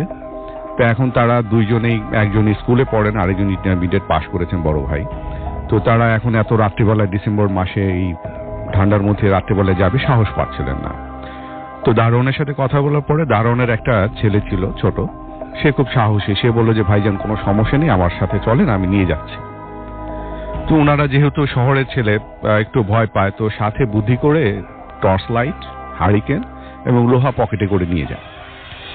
তো নেত্রকোনা ওনাদের বাসাটা যেটা ছিল 4তলা একটা বিল্ডিং, নিচতলায় হচ্ছিল ভাড়াটিয়া থাকে, দোতলায় হচ্ছিল আপনার একটা অফিস ভাড়া, এবং 3তলায় ওনারা থাকে, 4তলায় আবার ভাড়াটিয়া আছে, এবং চারপাশে হচ্ছে পুকুর দ্বারা বেষ্টিত, এবং একটা পাশে হচ্ছিল পুকুরের পাশে একটা মাদ্রাসা আছে, এবং তার পাশে একটা গ্রেভইয়ার্ড। তো যথারীতি রাত্রি 10টা-11টার দিকে ওনারা রওনা দেন, হাঁটতে হাঁটতে যায় স্টেডিয়ামের ঠিক গ্রেভইয়ার্ডটা পার হওয়ার পরে স্টেডিয়ামের পাশ দিয়ে হচ্ছিল ধুধু, ওটা মূলত বর্ষার সময় ওটা বিল থাকে, এবং শুকনো মৌসুমে এখানে ধানের চাষ হয় এবং তখন ধানগুলো আপনার কাটা হয়ে গেছে, শুধু ধুধু মাঠ। তো যাচ্ছেন ওনারা হারিকেন হাতি নিয়ে, টর্চ লাইট দিয়ে মাঝে মাঝে লাইটে জ্বালিয়ে। ঠিক মাঝামাঝি যখন যায় তখন হঠাৎ করে দেখে যে একটা বেড়াল ওনাদের পথ রোধ করে দাঁড়ায় এবং বেড়ালটার সাইজটা হচ্ছে একটু অ্যাবনর্মাল। এটা কুকুরও না, আবার বেড়ালে যে অ্যাজ ইউজুয়ালি আমরা যে সাইজটা দেখি সেই সাইজও না, এবং কালারটা হচ্ছে কালোও না আবার সাদাও না, ধূসর টাইপের, এবং প্রচন্ড চিৎকার এবং শব্দ করে হচ্ছিল বেড়ালটা পথ আটকানোর চেষ্টা করছে। তো ওনারা বেশ কয়েকবার বেড়ালটাকে সরানোর জন্য বেশ করেছে। তো একটা সময় বড় ভাই বিরক্ত হয়ে বেড়ালকে একটা লাথি মারে এবং বেশ জোরে একটা লাথি মারে। বেড়ালটা ঠিক ছিটকে 5-7 হাত দূরে পড়ে গিয়ে পরক্ষণে দেখা যায় বেড়ালটা তাদের পায়ের কাছে আবার চলে এসেছে। মানে এত দ্রুত বিষয়টা হয়, ওনারা মানে ভয় পেয়ে যায় যে কি ব্যাপারে, এই বেড়ালটাকে লাথি দিয়ে এত দূরে চলে যাওয়ার পরে আবার এত তাড়াতাড়ি এখানে আসে কিভাবে। তো যাই হোক, পরে যে ছেলেটা, যে দারোয়ানে যে ছেলেটা ছিল, সে তার হাতে একটা লাঠি ছিল, সে লাঠিতে বিড়ালটাকে সরিয়ে দেয়। বিড়ালটা একটা পাশে একটা ছোট একটা গাছ ছিল, গাছের উপরে উঠে গিয়ে ওখান থেকে চিৎকার দেওয়া শুরু করে। তো তারা যথারীতি ওই অবস্থায় হচ্ছে ড্রাইভারের বাসে গিয়ে ড্রাইভারকে খবর দেয়। ড্রাইভার বলে যে ভাইজান অসুবিধা নেই, আমি ভোরবেলায় পৌঁছে যাব, আপনাদেরকে নিয়ে যাব ময়মনসিংহে। তা আসার সময় তারা দুরু বুকে আসে, কিন্তু তখন আর বিড়াল বা অন্য কোনো কিছু হয়নি। তো বাসায় আসার পরে দারোয়ানে ছিল তো নিচে যথারীতি ওনারা 3 তলা ফ্ল্যাটে চলে যায়। ফ্ল্যাটের দরজাটা হচ্ছিল আপনার ওই স্টিলের দরজা। তো ফ্ল্যাটে যাওয়ার পরে ওনাদের যে রুম আছে সেই রুমের মধ্যে ওই বিছানার মধ্যে ওনারা শুয়ে পড়ে। একটু পরে শুরু হয় মূল ঘটনা। হঠাৎ করে তারা চিৎকার শুনে, একটা বিড়ালের ভয়ঙ্কর চিৎকার, এবং দরজার মধ্যে একটা মানুষ না 4-5 জন মানুষ যদি ধাক্কাধাক্কি করে সেই রকম শব্দ হচ্ছে। তো তারা সাথে সাথে উঠে লাইট জ্বালিয়ে, হারিকেন জ্বালিয়ে, ওই দরজার মধ্যে একটা ফুটো ছিল, সেই ফুটোতে দেখেছে ঠিক যে বিড়ালটা ওনাদের কিছু পথ রোধ করে দিয়েছিল সেই মাঠে, সেই বিড়ালটাই ওখানে সিঁড়ির ওখানে দাঁড়িয়ে সেই দরজার মধ্যে হচ্ছে আপনার প্রচন্ড হারে ধাক্কা। মানে কোনো বিড়ালের পক্ষে এটা সম্ভব না যে এই রকম একটা মানে জোরে জোরে ধাক্কা দেওয়া, এবং গেট কিন্তু আটকানো, বিড়ালটা ঢুকলো কিভাবে। এবং আরেকটা যেটা ভৌতিক বিষয় যেটা হচ্ছিল যে আশেপাশে যে জানালা আছে সেই শব্দগুলো ইকো হচ্ছে, মানে তারা জানালার কাছে যে যাবে যে সেই সিচুয়েশনটাও নেই, এবং তারা ওখান থেকে চিৎকার করে বিভিন্ন মানুষকে ডাকাডাকি শুরু করেছে, দোয়া দৌড় পড়তেছে, এটা করছে সেটা করতেছে, কোনোতেই কোনো কিছু হচ্ছে না। এবং আরেকটা যেটা দুর্বিষহ বিষয় হচ্ছিল যে বড় ভাইটা যে লাথি মেরেছিল তার পাটা আস্তে আস্তে ব্যথা শুরু হয়ে যায়, এবং ঘন্টা কয়েক পরে হচ্ছিল পাটা একদম ফুলে যায়। তো এইভাবে কাটতে কাটতে সারা রাত তারা ঘুমায়নি, এবং চিৎকার চেঁচামেচি যত ডাকাডাকি করে, ফোন করা ট্রাই করেছে, ফোনেও কোনো কিছু হয় না যেহেতু ট্রাঙ্কল সিস্টেম। তো ঠিক যখন পাশে যেহেতু মাদ্রাসা আছে, আজানটা যখন দেয়, আজানটা দেওয়ার পরে দেখে যে বিড়ালের শব্দটা নেই, তখন নিচ থেকে রেসপন্স আসে যে ভাইজান কি হয়েছে। তো বললো যে এইরকম ঘটনা, তোমাদের এত ডাকাডাকি করলাম। বলে না ভাইজান, আমরা তো কোনো কিছু শুনিনি। তো যাই হোক, সকালবেলা ড্রাইভার আসার পরে তারা ময়মনসিংহে চলে যায়। ওই দিন ময়মনসিংহে যখন যাওয়ার পরে হচ্ছিল যে বড় ভাইয়ের অবস্থা খুব খারাপ হয়ে যায়, এবং তার পাটা এত ফুলে যায়, ওখানে ডাক্তার যেহেতু স্বাস্থ্য মন্ত্রণালয়ে চাকরি করেন, ডাক্তার সবাই পরিচিত, ডাক্তার এক্স-রে করেছেন, সব টেস্ট করে এবং হসপিটালাইজ হয়েছেন, কোনো কিছুতেই কোনো কিছু হচ্ছে না, ব্যথাও কমে না, ফলাও কমে না। তো পরে ওনার বাবার সাথে বিষয়টা শেয়ার করুন। ওনার বাবা ওই দিনে আবার নেত্রকোনা ফেরত আসেন, এবং উনি যে পাশে যে মাদ্রাসা আছে সেই মাদ্রাসার হুজুরের সাথে কথা বলে। তো হুজুর বললো যে আচ্ছা ঠিক আছে, আমি একটা পানি পড়া আর একটু তেল দিয়ে দিচ্ছি, আপনি এটা লাগান, দেখেন ইনশাল্লাহ কাজ হয়ে যাবে। তো উনি ময়মনসিংহে ওই দিন রাত্রেবেলায় ব্যাক করে, এবং যখন ওই তেল পড়া এবং পানি করা হয়, ওনার অবস্থা অনেক ডেভেলপ হয়, এবং তারপরের দিন সকালবেলা নেত্রকোনা আবার চলে আসার পরে বড় ভাইয়ের আচরণে কিছু অসামঞ্জস্যতা দেখা দেয়, এবং এই বিষয় নিয়ে যখন মাদ্রাসার হুজুরের সাথে কথা বলেন, এবং হুজুর পরে ওনাদের বাসায় আসার পরে দেখেন যে ওনার যে পরিস্থিতি দেখে উনি বললেন যে আসলে যেটা হয়েছে যে ও পজেসড হয়েছে জিন দ্বারা।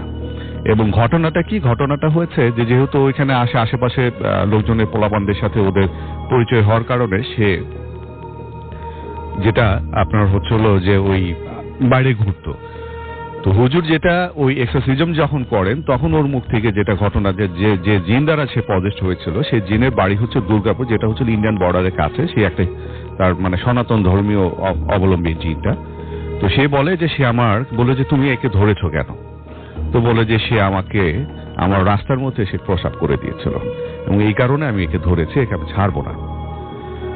তো যাই হোক, হুজুর অনেক চেষ্টা তদবির করে তাকে হচ্ছে ওটা ছাড়ানো হয়, এবং সেই হুজুর যেটা বলে যে ও চেষ্টা করেছিল যে বিড়ালের রূপ ধরে তোমাদেরকে ক্ষতি করার জন্য, কিন্তু সামহাও তারা ক্ষতি করতে পারেনি।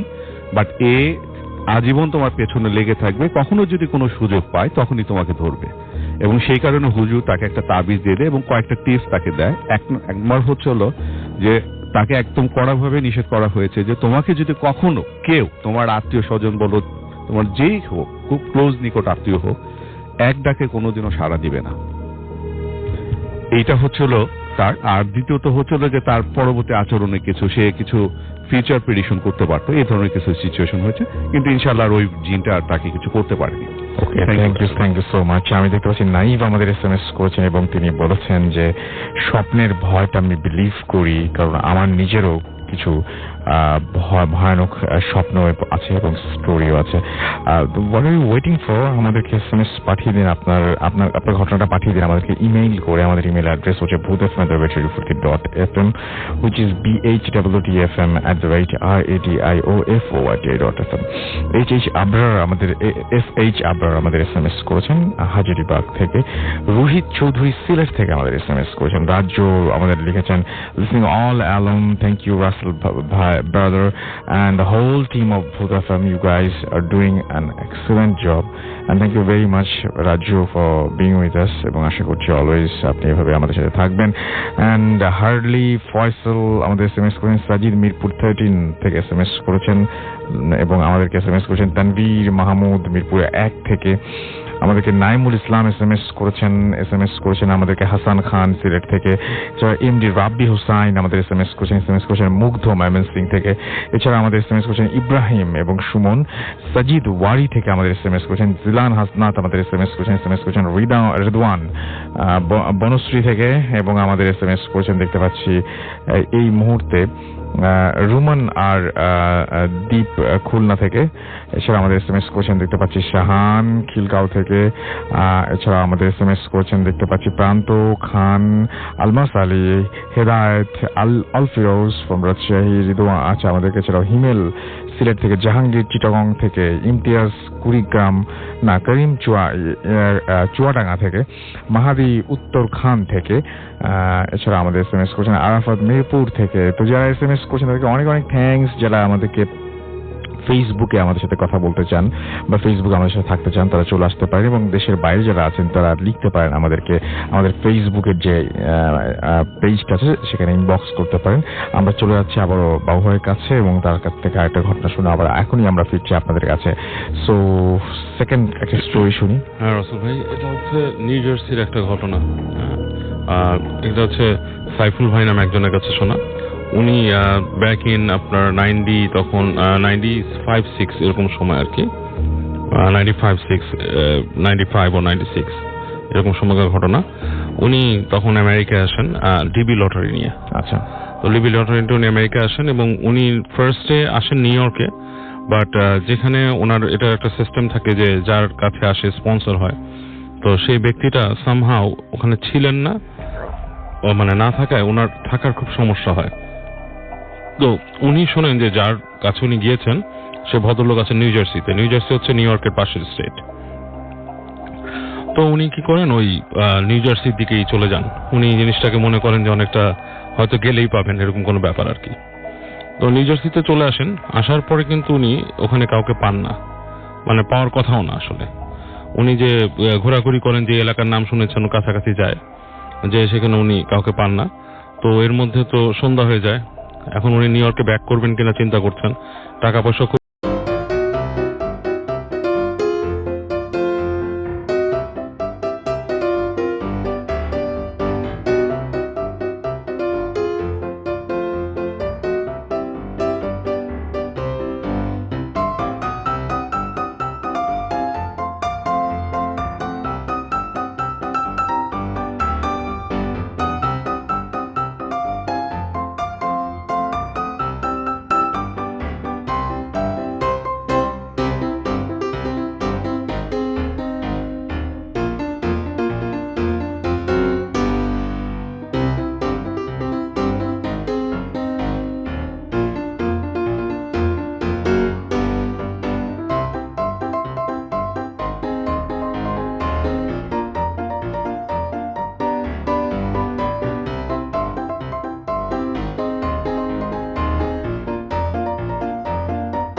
তিনি বাসায় পৌঁছতে অনেক বেশি লেট হয়ে যায়। তো উনি আমাদের সেই বটতলা বাজারে যখন উনি নামেন তখন অলমোস্ট প্রায় 1:10-15 মিনিট বেজে যায়।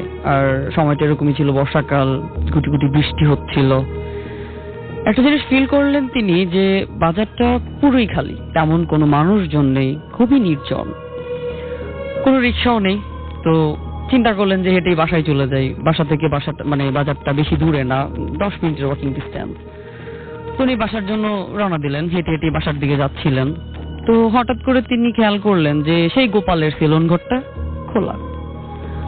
তো উনি দেখলেন যেহেতু খোলাই আসলাম এতদিন পরে, যাই তাহলে একটু কথাই বলে যাই। তো উনি সেলুন ঘরে যায় এতদিন নর্মালি গিয়ে দেখে যে ওই গোপাল হচ্ছে গিয়ে চেয়ারের মধ্যে গালে হাত রেখে এক সাইড হয়ে বসে আছে। আচ্ছা। তো তিনি আঙ্কেল হচ্ছে গিয়ে সেলুনে গিয়ে আরেকটা চেয়ারে তিনি নর্মালি বসেন। ফার্স্টলি জিজ্ঞেস করেন যে কেমন আছেন। তো এই পাশ থেকে গোপাল কোনো ফিডব্যাক দেয় না। তো উনি চেয়ারে বসে আনুষঙ্গিক কথা জিজ্ঞেস করতেছিলেন যে কি অবস্থা, কিভাবে চলতেছে, বা অনেক কিছু অনেকক্ষণ ধরে বলতেছিলেন, কিন্তু ওই গোপাল কোনো অ্যান্সার দিচ্ছিল না। তো এতে করে আঙ্কেল খুবই রেগে যায় যে আমি এতক্ষণ ধরে এতগুলো কথা বলতেছি, আপনি কোনো কথার অ্যান্সার দিচ্ছেন না। তো আমি আগে তো আসলে খুবই মজা করতেন, খুবই করতেন, আজকে আপনি কোনো অ্যান্সার দিচ্ছেন না, কি সমস্যা, কি আপনার কি হয়েছে, এই বলে উনি চেয়ারে ধাক্কা মারে। তো আমরা আসলে জানি যে সেলুনে যে চেয়ারগুলো থাকে সেগুলো সুইং করে। তো যখনই তিনি ধাক্কা মারলেন তখনই ওতে চেয়ারটা যখন ঘুরে যায় তখন গোপাল এবং আঙ্কেল দুজনে মুখোমুখি হয়ে যায়। যখনই গোপাল মুখোমুখি হয়ে গেল তখনই আঙ্কেল একটা জিনিস তখন দেখলেন, সেটা হচ্ছে গিয়ে গোপাল চেয়ারের মধ্যে যে বসে আছে তার কোনো পা ছিল না। আচ্ছা। এবং তার একটা সাইড পুরাই ঝলসানো ছিল। এবং তিনি আরেকটা জিনিস খেয়াল করলেন যে সেলুন ঘরে তো অনেকগুলো মিরর থাকে, কিন্তু কোনো মিররে তার কোনো প্রতিচ্ছবি নেই। তিনি আসলে কোনো কিছুই ভাবতে পারতেছিলেন না যে কি করবে এখন। জোরে একটা আত্মচিৎকার দেয়, আত্মচিৎকার করে তিনি সেন্সলেস হয়ে যায়। অজ্ঞান হয়ে যাওয়ার পরে বাজারে যারা নাইট গার্ড ছিল তারা দৌড়ে এসে তাকে পানি টানি ঢেলে যেভাবে হোক করার নর্মাল করে জ্ঞান ফিরালো। তখন জিজ্ঞেস করলো সিকিউরিটি, তাই আপনি বট গাছের নিচে কি করতেছেন? আঙ্কেল তখন আরো ভয় পেয়ে যায়, আমি তো ছিলাম সেলুন ঘরে, আমি বট গাছের নিচে কিভাবে আসলাম? তিনি আরো ভয় পেয়ে যায়, তিনি আর কোনো কিছুই করতে চাইলেন না। বললো যে আমার ভালো লাগতেছে না, আমাকে বাসায় নিয়ে যান, আমি বাসায় যেতে চাই। তো ধরাধরি করে ওনাকে বাসায় নিয়ে গেল। তো ওনার আত্মীয় স্বজন যারা ছিলেন তারা বললেন যে কি সমস্যা, কি হয়েছিল, কি দেখছো তুমি, কি হয়েছে, ঘটনাটা কি? তখন তিনি বললেন যে আমি আসলে এই হয়েছে, আমি ঢাকা থেকে আসতেছিলাম, তোর সেলুন ঘরটা খোলা ছিল, আমি গেলাম, এই ঘটনা। তখন নাইট গার্ড বলল যে গোপাল মারা গেছে আজকে 17 দিন হয়। এটা শুনে উনি আরো ভয় পায়, খুবই ভীতিকর একটা অবস্থা হয়ে যায়। তারপরে নাইট গার্ডরা আরো অনেক কিছু জানা গেল যে নাইট গার্ড প্রায় রাতে 12টার পরে মাঝরাতে প্রায়ই তারা দেখে যে ওই সেলুন ঘরটা খোলা। অনেক সময় তারা দেখে যে সেলুন ঘরটা খোলা, কিন্তু তারা ভয় কেউ ওরকম করেনি। ঘটনাটা ওইদিকে অনেকেই জানে, যারা মোটামুটি সবাই প্রচলিত একটা ঘটনা। তারপর থেকে আসলে এই ঘটনার স্টেপটা এখানে ইন্ড হয়ে গেলে খুবই বেটার হতো, কিন্তু এটা সেকেন্ড পার্টও চলে আসে। যেমন আঙ্কেল হচ্ছে প্রতি রাতেই জাস্ট স্বপ্নে দেখতো যে ওনাকে স্বপ্নে গোপাল বলতো যে তুই আমাকে ধাক্কা কেন দিলি। প্রতি রাতেই কন্টিনিউয়াসলি তিনি এটা স্বপ্নে দেখতো যে তুই আমাকে ধাক্কা দিলি কেন। ওকে। তারপরে তিনি একটা হুজুরের শরণাপন্ন হয়, ওইখান থেকে কিছু টিপস দেয় ওনাকে, ওগুলো করার পরে হচ্ছে বিষয়টা নর্মালি হয়। কিন্তু রাসেল ভাই ওই দোকানটা যে সেলুন ঘরটা ছিল, যে গোপাল মারা যাওয়ার পর থেকে কিন্তু ওই সেলুন ঘরটা পরিত্যক্ত ছিল, ওরকম ওটার ইউজ ছিল না, অন্য কেউ ইউজ করতো না, তালাবদ্ধই ছিল। কিন্তু প্রায় মাঝরাতে কেউ না কেউ দেখতো যে সেলুন ঘরটা খোলা। এই ছিল ঘটনা। অনেক ধন্যবাদ। আমি দেখতে পাচ্ছি আমাদেরকে আলামিন ঢালি SMS করেছেন, ফার্স্ট টাইম SMS করেছেন তিনি, আসলে ইনবক্স করেছেন তিনি, এবং তিনি লিখছেন আমার নাম আলামিন ঢালি, আমি থাকি ওয়েস্ট বেঙ্গল ইন্ডিয়াতে, এবং ভূত FM তিনি লাইক করেন এবং তিনি ভূত FM শুনছেন, সেটা তিনি জানিয়েছেন। Thanks for being with us. Rasel দাদা, আমি Puja Roy from India, Furti app দিয়ে শুনছি, আমি আর আমার বেস্ট ফ্রেন্ড অর্ণবী মিলা, খুব ভালো লাগছে। আমরা একটা এক্সপিরিয়েন্স আছে আমার horror, I want share it ভূত FM, এবং আমার মনে হয় যেটা আর দেরি না করে আপনি এখনই আমাদেরকে ইমেল করে দিতে পারেন বা কালকেও দিতে পারেন। আমরা সিলেক্টেড হয়ে ডেফিনেটলি আপনার এটা পড়বো, এবং আপনি যদি চান তাহলে আপনি রেকর্ড করে পাঠিয়ে দিতে পারেন, অডিও ক্লিপটা প্লে করবো যদি সিলেক্টেড হয়। আসসালামু আলাইকুম, কেমন আছেন? আমি তমা, আমার স্টোরিটা হলো বলে স্টোরি শেয়ার করতে শুরু করেছেন। তো আমার দেশের বাইরে থেকে SMS এটা পাঠিয়েছিলেন আমাদের ফেসবুকে। আপনি প্লিজ আপনার এই মেইলটাই, আপনার এই স্টোরিটাই আপনি আমাদের ইমেইলে ফরওয়ার্ড করে দিন। আমাদের কুয়েত থেকে শুনছি লিখেছেন মারুফ তুহিন, 2012 থেকে তিনি এখন পর্যন্ত আমাদের সঙ্গে রয়েছেন, এবং আশা করছি বাকিটা সময় আজকে আমাদের সঙ্গে থাকবেন এবং সব সময়ই আমাদের সঙ্গে থাকবেন। আমরা চলে যাচ্ছি আমাদের SMS এবং SMS দেখতে পাচ্ছি আরো অনেকে আমাদের SMS করেছেন। ইমতিয়াজ করিম আমাদের SMS করেছেন চুয়াডাঙ্গা থেকে, SMS করেছেন আমাদেরকে দেখতে পাচ্ছি তানভীর হোসাইন সান্তাহার থেকে, এছাড়াও আল্লাহ শাহিন আমাদের SMS করেছেন আসাদ খান, শাকিল আহমেদ আমাদের SMS করেছেন, আমাদের SMS করেছেন মিলন জুবায়ের ফরিদপুর থেকে SMS করেছেন, আমাদেরকে SMS করেছেন দেখতে পাচ্ছি সৈকত চিটাং থেকে, এছাড়াও শাকিল আহমেদ চাঁপাইনবাবগঞ্জ থেকে, শেরপুর থেকে আমাদেরকে SMS করেছেন, আফরিন আমাদের SMS করেছেন, আই লাভ ভূত FM লিখেছেন, আমাদেরকে SMS করেছেন আরো অনেকেই দেখতে পাচ্ছি এই মুহূর্তে, এবং আমাদেরকে SMS করেছেন দেখতে পাচ্ছি আরো যারা, তাদের মধ্যে আছেন চাঁপাইনবাবগঞ্জের রীতি শুভ, ফেনী থেকে আছেন সাজ্জা মিম আছেন আমাদের এখানে দৌলতপুর থেকে, এছাড়াও ইলিয়াস হোসেন আমাদের সাথে আছেন, রাফি আহমেদ আমাদের সাথে আছেন, আমাদের সাথে আছেন তিমাত পুলিশ লাইন থেকে, এছাড়া আমাদের সাথে রয়েছেন দেখতে পাচ্ছি আরো অনেকেই। আপনি যদি আসতে চান তাহলে চলে আসতে পারেন, SMS করতে পারেন, আমাদেরকে ইমেইলে আমাদেরকে ঘটনা পাঠাতে পারেন, এবং আমাদেরকে ফেসবুকেও আপনারা নক করতে পারেন। আমরা চলে যাচ্ছি, জানিয়ে দিচ্ছি সব নিয়মগুলো। মোবাইলের মেসেজ অপশনে টাইপ করুন ফুর্তি FORTI ফুর্তি স্পেস দিয়ে আপনার নাম, স্পেস দিয়ে আপনার মেসেজ পাঠিয়ে দিয়ে 9840 নাম্বারে আমাদের ইমেল করতে চাই। আমাদের ইমেল অ্যাড্রেস হচ্ছে bhutfm@radioforti.fm, which is BHWTFM@radioforti.fm। আপনার নাম, ঠিকানা এবং ফোন নাম্বার সহ আপনি আপনার জীবনের সেরা ঘটনা লিখে পাঠিয়ে দিন আমাদের কাছে। আর যারা দেশের বাইরে আছেন তারা অডিও ক্লিপ পাঠাতে পারেন সরাসরি আমাদের ফেসবুক পেজে যাওয়ার অ্যাড্রেসটা দিয়ে দিচ্ছি, www.facebook.com/radioforti and www.facebook.com/bhutfm.russell। আমরা চলে যাবো আমাদের পরবর্তী অতিথির কাছে। আপনার নামটা একটু প্লিজ বলবেন, তারপরে আপনি কোথা থেকে এসেছেন, তারপর আপনার ঘটনা শুনবো। ধন্যবাদ রাসেল ভাই। আমার নাম হচ্ছে সোহান, আমি মিরপুর সেনপাড়া থেকে এসেছি। জি, শুনি আপনার ঘটনা। তো আমার যে ঘটনাটি, এটা হচ্ছে আমার এলাকার এক হুজুরের মুখ থেকে শোনা। ওনার গ্রামের বাড়িতে ঘটনাটি ঘটে, বরিশাল ওনার গ্রামের বাড়ি। তো ঘটনাটি প্রায় স্বাধীনতার পরপরই আর কি, আজ থেকে অনেক বছর আগে। তো সাধারণত ওই সময়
স্পেলিংটি কি BHTTFM@radioFORT.FM। যদি জানতে তারপরে বুঝতে সমস্যা হয় আমাদের ফেসবুক পেজে এসে যে কাউকে জিজ্ঞেস করুন, আপনাকে বলে দেবে। আমরা চলে যাব আমাদের পরবর্তী অতিথির কাছে। আপনার নামটা একটু প্লিজ বলবেন, তারপর আপনি শুনবো যে আপনি কোথা থেকে এসেছেন। হ্যালো লিসেনার্স, আমি রুবাইদ রেজা, আমি এসেছি মিরপুর 13 থেকে। শুনি আপনার ঘটনা। তাহলে ভাইয়া চলে যাচ্ছি আমার ঘটনাতে। আমার ঘটনাটি আমার দেশের বাড়ি, আমার গ্রামের বাড়ি চাঁদপুরে। সো আমার গ্রামের বাড়িতে আমি তখন অনেক দিন পরে গেছিলাম।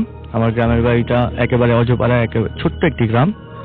সো আমার গ্রামের বাড়ির বর্ণনাটা দিই, যেহেতু বাড়িটা নিয়ে ঘটনাটা, বাড়ির বর্ণনাটা দিই।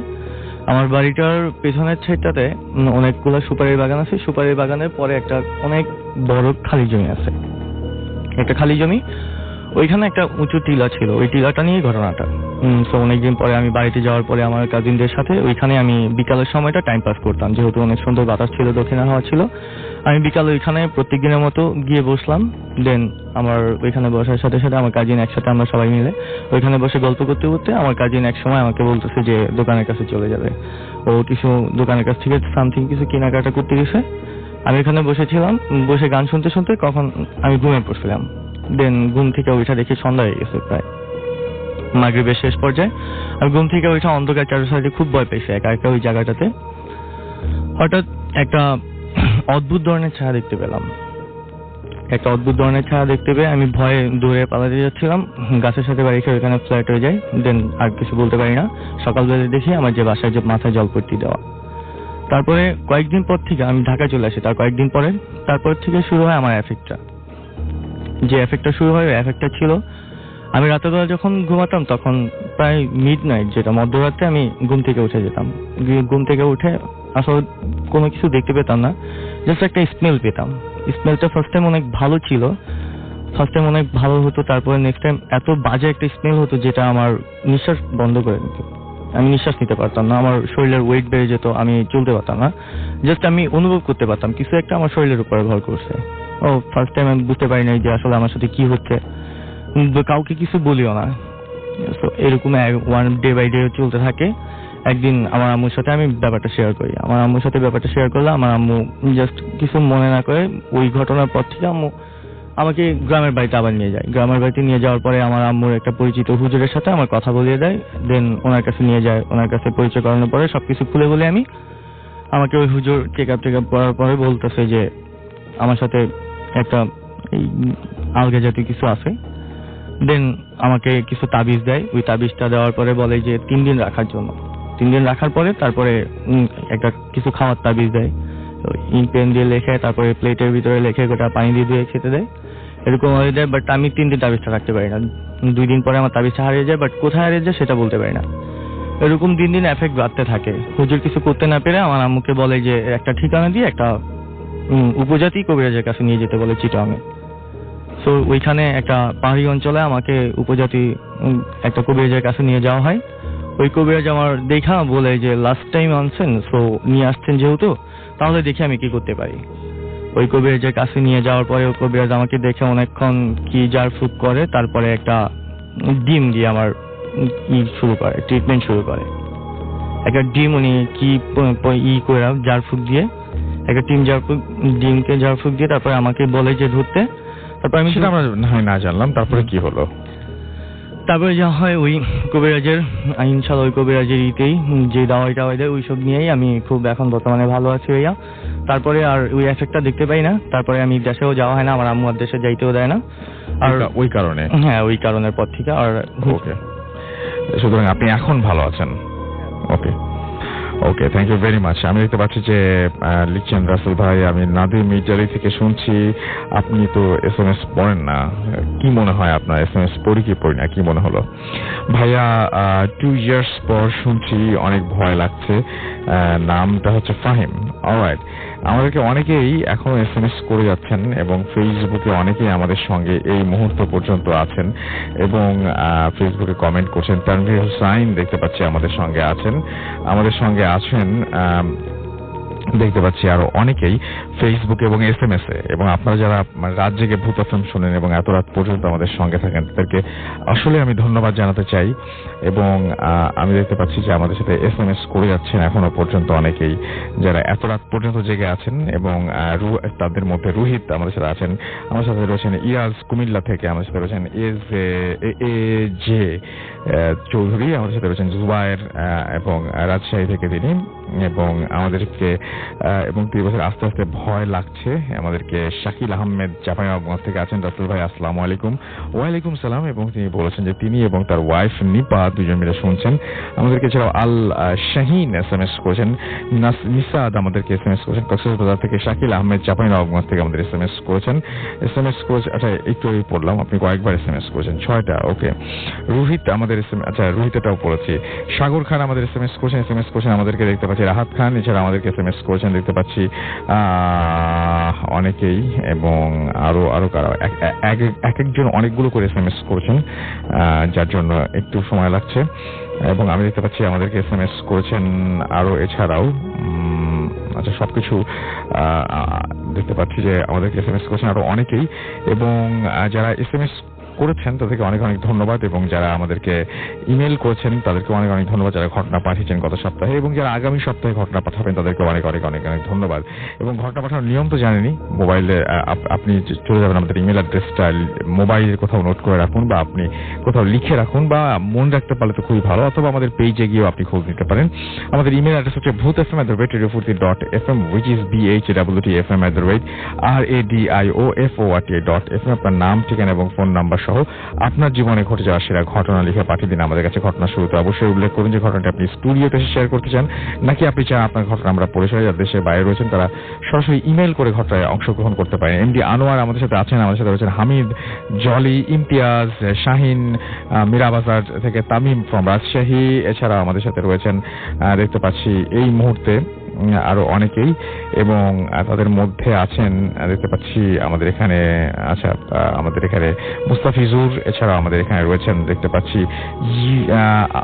অরিন্দম রাজশাহী থেকে।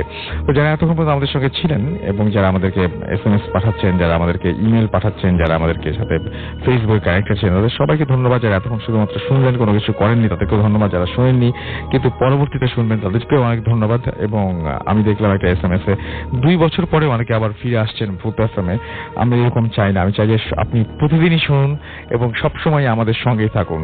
তো কথা হবে আবার আগামী শুক্রবারে। সেই পর্যন্ত সবাই ভালো থাকবেন, সুস্থ থাকবেন, মোস্ট ইম্পর্টেন্টলি ফুটতে থাকবেন, এবং যারা ঢাকায় ছেড়ে দেশের বাড়িতে যাচ্ছেন সাবধানে যাবেন। আপনাদের যাত্রা শুভ হোক এবং নিরাপদ হোক, সেটাই আশা করব।